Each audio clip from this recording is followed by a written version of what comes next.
Hi everyone, Captain Oleg Volsky here. Aye, listen up.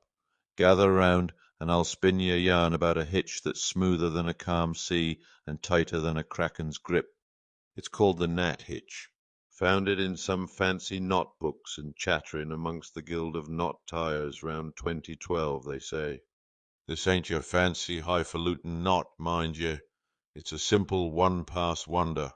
A single loop round a post or branch and she holds fast. Barely uses any rope either. Perfect for when you're short on line and need a quick, reliable hold.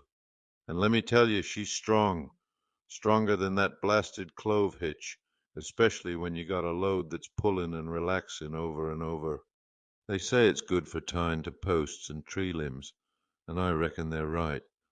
But a proper seaman knows a good knot when he sees one. This one's got potential for all sorts of fixings.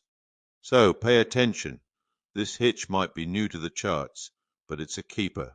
Simple, strong, and reliable, just the way a proper knot ought to be. Now grab your rope and let's have a go at it.